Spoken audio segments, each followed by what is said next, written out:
एक पत्रकार ने दूसरे पत्रकार के साथ की हाथापाई एवं गाली गलौज। पत्रकार राजेंद्र केसरवानी के साथ हुई अभद्रता। पुलिस कमिश्नर ऑफिस में ITBP जवान के मामले में कवरेज के दौरान सीनियर पत्रकार जो कम से कम 15 सालों से फील्ड पर काम कर रहे हैं लगाने को लेकर हुआ विवाद। पत्रकार राजेंद्र केसरवानी ने मुख्यमंत्री पोर्टल पर भी शिकायत। बड़ा सवाल ये है कि क्या कवरेज में बड़े चैनलों को ही ID लगाने का अधिकार है या फिर कुछ गिने चुने लोगों को ही, या फिर जिन पत्रकारों का जलवा बरकरार है। आए दिन फील्ड में कवरेज के दौरान ऐसी ही होती हैं घटनाएं। राजेंद्र केसरवानी ने पूर्व में रहे पुलिस कमिश्नर अखिल कुमार जी द्वारा करी गई दबंग एवं आपराधिक किस्म के पत्रकारों के ऊपर कार्रवाई को बताया सही। क्या एक बार फिर चल सकता है बड़ा अभियान? नमस्कार, मैं राजेश गुप्ता न्यूज़ MPD में आपका बहुत बहुत स्वागत करता हूं। आज बात करते हैं पत्रकारों के ऊपर हमले की। जी हां, आपने सुना होगा एक पत्रकार के ऊपर खबर चलाने को लेकर पत्रकारों के ऊपर हमले हो जाते हैं, धमकियां मिलती हैं। लेकिन आज कुछ अनोखा मामला सामने आया है कि लोकतंत्र के चौथे स्तंभ कहे जाने वाले एक पत्रकार के ऊपर एक पत्रकार ने कवरेज के दौरान ID को लगाने को लेकर उनके साथ अभद्रता की, मारपीट की, गाली गलौज की। वही पत्रकार राजेंद्र केसरवानी जी मेरे साथ मौजूद हैं। आइए उनसे जानते हैं कब का और कहाँ का मामला है, पूरी इनसे जानकारी लेते हैं। सर नमस्कार, हमारे चैनल में आपको बहुत स्वागत। नमस्कार आपको और आपके चैनल को बहुत। क्या था पूरा मामला और कहाँ पर का ये मामला? देखिए, ये मामला जो है पूरा पुलिस कमिश्नरेट कार्यालय में हुआ था और पुलिस कमिश्नरेट कार्यालय में CCTV कैमरे फुटेज जहाँ लगे हुए हैं, CC कैमरे लगे हुए परिसर के अंदर हुआ था। वो ये तक कि CMO जो है वहाँ से निकल रहे थे, चूँकि ITBP वाला मामला चल रहा था। 23 तारीख की घटना है, चूँकि ITBP वाला मामला चल ही रहा था, मैं भी कवरेज कर रहा था वहाँ पर। और उसी दरमियान जो है वहाँ पे CMO की एक बार बाइट होती है तो बहुत सारी ज़्यादा ID वगैरह लगी होती है। मैं उस पर नहीं ID लगाता हूँ, मुझे लगता है काफ़ी ज़्यादा वीडियो में दूसरी बार फिर लगती है तो समय मैं भी ID लगाता हूँ। मेरी ID बहुत सूटेबल जगह लगी थी और इसको देखा जा सकता है आराम से कि जो है वो किसी को डिस्टर्ब नहीं होना चाहिए। वीडियो फुटेज भी होंगे? वीडियो फुटेज भी है, मैं आपको दे दूँगा उसको। और उसमें फिर उसके बाद मेरे साथ धक्का मुक्की की गई और उसका कोई इंटेंशन मुझे ऐसा प्रतीत हो रहा है कि वो लगातार मैं जो हॉस्पिटल की लापरवाही है उसको लेकर के हमने इशू बनाया हुआ था। क्योंकि ITBP जवान की मां का हाथ कट गया था उनकी लापरवाही की वजह से, उसको मैं लगातार जो है अपडेट कर रहा था खबर को। और मुझे ऐसा लगता है कि वो कृष्णा हॉस्पिटल से बैस्ड लोग थे, क्योंकि कृष्णा हॉस्पिटल से बैस्ड थे तभी, क्योंकि आज तक मैं 15 साल से काम कर रहा हूँ, हमारे साथ कभी ऐसा कुछ हुआ नहीं। एक चीज़ में आपको टोकना चाहूँगा। हाँ। क्या आपने जैसे आरोप लगाया कि कृष्णा हॉस्पिटल से रिलेटिव वो लोग हो सकते हैं, तो बहुत बड़ी बात है। नहीं, बड़ी बात ये इसलिए क्योंकि कभी आज तक हम काफ़ी समय से हम पत्रकारिता के क्षेत्र में काम कर रहे हैं, कभी इस तरह की घटना हमारे साथ हुई नहीं। ये आज जो हुआ ये कल एक मैं खुद अचंभित रह गया कि ऐसा क्यों हुआ। हालांकि ये इस पूरे मामले को लेकर के हमने पुलिस कमिश्नर को और जो है मुख्यमंत्री जी को शिकायती पत्र दिया है कि इस तरह से ये घटना हुई है और सारा मामला CCTV फुटेज में कैद है। और मैं पुलिस आपके चैनल के माध्यम से बताना चाहूँगा कि कमिश्नर साहब से कि सर आप जो है पुलिस जो आपका जो परिसर है वहाँ पर कैमरे लगे हैं, आप कैमरा उठा करके चेक कर लीजिए और आप ये देख लीजिए कि किस तरह से जो है ये दबंग आपराधिक प्रवृत्ति के लोग जो है पत्रकारिता के क्षेत्र को धूमिल भी कर रहे हैं और ये लोग कहीं ना कहीं एक माफिया राज जो है बनाए हुए हैं वहाँ पर।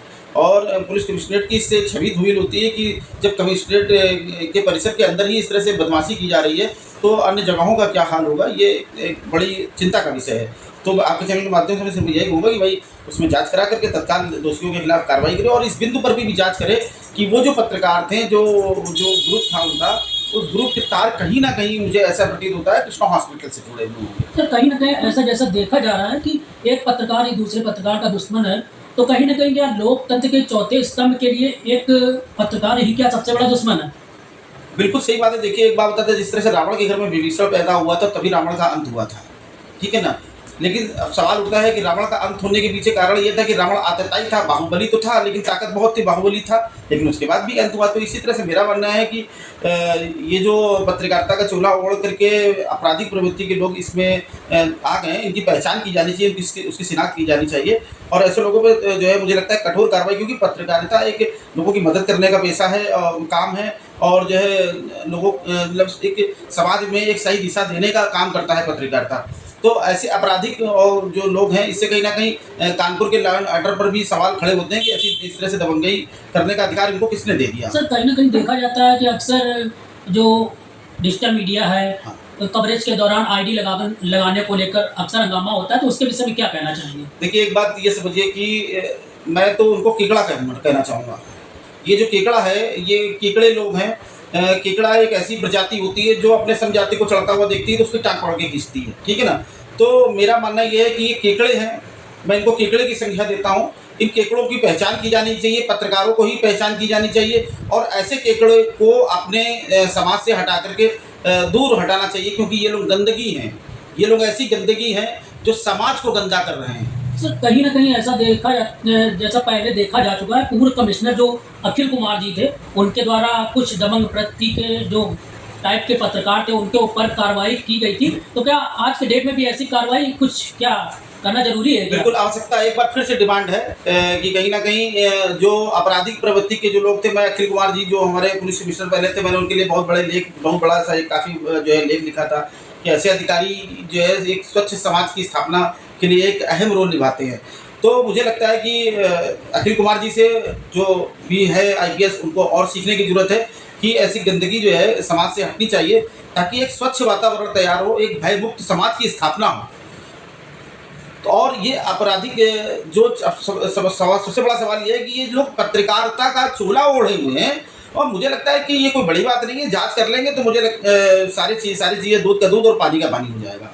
सर, हमारे चैनल के माध्यम से मैं आपसे ये कहना चाहूँगा कि एक पत्रकारों को आप अच्छा सा संदेश देना चाहें कि जिससे पत्रकार फील्ड में रहकर ये दूसरे से ईर्षा द्वेष ना करें, क्योंकि कहीं ना कहीं ये ईर्षा द्वेष लोकतंत्र के हमारे चौथे स्तंभ को ही कमज़ोर करता है।